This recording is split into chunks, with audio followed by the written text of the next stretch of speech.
saudara-saudari dan keluarga-keluarga yang terkasih dimanapun Anda berada. Selamat bertemu kembali dalam Inspirasi Sabda bagi Keluarga. Adapun renungan kita hari ini, Kamis tanggal 5 Agustus 2021, diambil dari Injil Matius bab 16 ayat 13 sampai 23.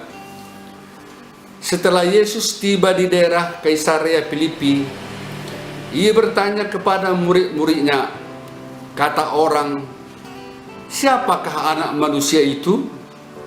Jawab mereka, "Ada yang mengatakan Yohanes Pembaptis, ada juga yang mengatakan Elia, dan ada juga yang mengatakan Yeremia atau salah seorang dari para nabi." Lalu Yesus bertanya kepada mereka, "Tetapi apa katamu? Siapakah aku ini?"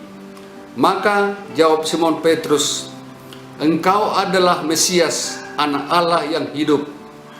Kata Yesus kepadanya, "Berbahagialah engkau Simon bin Yunus, sebab bukan manusia yang mengatakan itu kepadamu, melainkan Bapa-Ku yang di surga.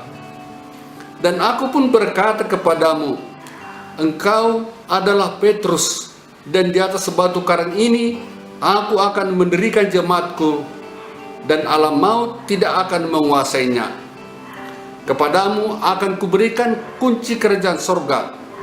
Apa yang kau ikat di dunia ini akan terikat di sorga, dan apa yang kau lepaskan di dunia ini akan terlepas di sorga."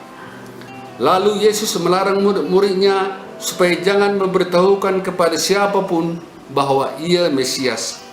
Sejak waktu itu Yesus mulai menyatakan kepada murid-muridnya bahwa ia harus pergi ke Yerusalem dan menanggung banyak penderitaan dari pihak tua-tua, imam-imam kepala, dan ahli-ahli Taurat, lalu dibunuh dan dibangkitkan pada hari ketiga. Tetapi Petrus menarik Yesus ke samping dan menegur dia, katanya, "Tuhan, kiranya Allah menjauhkan hal itu. Hal ini sekali-sekali takkan menimpa engkau." Maka Yesus berpaling dan berkata kepada Petrus, "Enyahlah iblis, engkau suatu batu sandungan bagiku, sebab engkau bukan memikirkan apa yang dipikirkan Allah, melainkan apa yang dipikirkan manusia." Demikianlah sabda Tuhan. Terpujilah Kristus. Saudara-saudara yang terkasih, setiap persekutuan hidup bersama dalam masyarakat, baik di gereja maupun di lingkungan, sangat membutuhkan seorang pemimpin. Pemimpin yang baik, pemimpin yang adil, sangat disegani dan dihormati. Pemimpin yang mempunyai visi dan misi yang bisa dilaksanakan dan bisa terlaksana dan berguna bagi anggota akan terus diberi oleh persekutuan, akan harus diberi kepercayaan untuk memimpin. Pemimpin yang mengandalkan Tuhan tetap dapat menerima kritikan atau masukan daripada anggota.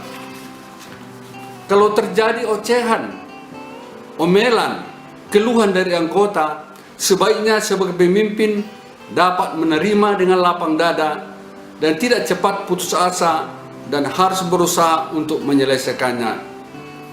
Pemimpin yang sombong dan merasa bahwa dirinya yang hanya mampu memimpin adalah pemimpin yang tidak berhasil atau gagal. Saudara-saudara yang terkasih, pernah suatu kejadian dalam satu stasi, seorang forhanger atau ketua dewan stasi sudah menjabat sebagai forhanger hampir kurang lebih 20 tahun. Setiap pastor datang berkunjung ke stasi tersebut, forhanger ini selalu mengeluh, "Tolong pastor, dicari penggantiku. Saya sudah tua dan sudah lebih 20 tahun menjadi forhanger," katanya. Kemudian pastor melihat fisik dari bapak itu memang sudah lansia, dan tergeraklah hatinya mengumpul semua pengurus Dewan Stasi untuk mengadakan pemilihan ketua Dewan Stasi. Tetapi waktu pastor meminta pendapat dari ketua Dewan Stasi yang lama, siapa akan menjadi calon, ketua Dewan Stasi tersebut diam, tidak mau memberikan. Tidak ada calonku, katanya. Namun demikian, karena pastor sudah mengumumkan mau diadakan pemilihan, terpaksalah pastor memilih ada calon 2. Dan setelah terjadi pemilihan, si bapak tersebut murung dan dia tidak semangat. Dia merasa dikucilkan dan dipanggilnya lah oleh pastor ini, Dewan Stasi yang lama ini, ke tempat sakristi. Kenapa Bapak murung? Katanya begitu. Jawab orang ini atau ketua Dewan Stasi ini, sebenarnya pastor, saya bukan tidak mampu. Saya masih kuat sebenarnya pastor. Hanya saya ingin bahwa pastor mengatakan kepada semua umat bahwa saya masih bisa mampu untuk memimpin Dewan Stasi itu, katanya. Dengan berurai mata, bapak tersebut merasa menyesal bahwa dia tidak akan pemilihan. Pada waktu itu memang bukan seperti sekarang ada periodisasi, dan si bapak tersebut hanya menginginkan agar dia dinobatkan menjadi pemimpin yang terus-menerus, yang mampu, yang bisa. Hanya dialah yang mampu memimpin stasi tersebut. Saudara-saudara yang terkasih, inilah pemimpin pada zaman dulu. Dan dia merasa bahwa dia hanya yang mampu. Dia adalah pemimpin yang sombong. Saudara-saudara yang terkasih, pada bacaan pertama, Musa dan Harun diomelin oleh bangsa Israel karena mereka kehabisan air. Namun karena Musa dan Harun adalah pemimpin yang mengandalkan Tuhan, dia pergi memohon kepada Tuhan untuk meminta pertolongan, sehingga Tuhan memberikan pertolongan kepada mereka dan bangsa Israel bisa mendapat mujizat dengan memukul batu. Akhirnya air keluar dari batu tersebut.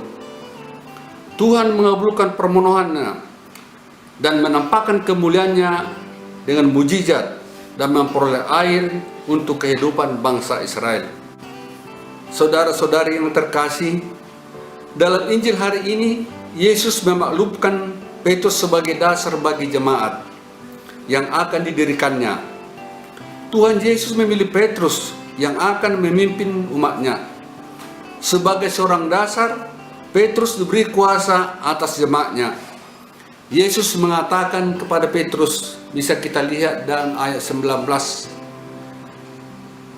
"Kepadamu akan kuberikan kunci kerajaan surga. Apa yang kau ikat di dunia ini akan terikat di surga, dan apa yang kau lepas di dunia ini akan terlepas di surga." Apa yang menjadi dasar dan alasan keterpilihan Petrus? Kisah Injil mencatat bahwa Petrus mengungkapkan iman akan Yesus sebagai Mesias, Putra Allah yang hidup.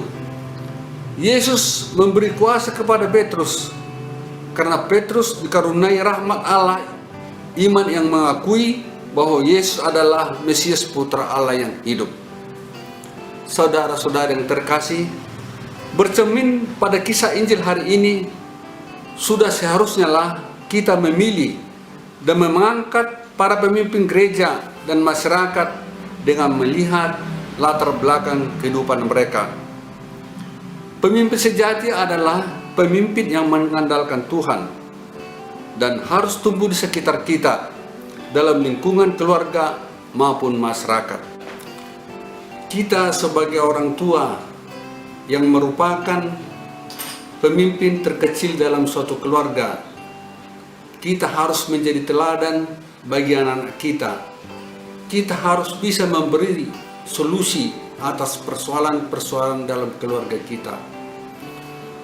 Walaupun mungkin kita tidak sesegera mungkin bisa menyelesaikan persoalan yang kita hadapi, namun kita perlu berpasrah, merendahkan diri, dan meminta pertolongan Tuhan agar Tuhan memberikan roh kebijaksanaan kepada kita, sehingga seluruh persoalan atau seluruh masalah dalam keluarga kita bisa atasi dan bisa kita terima.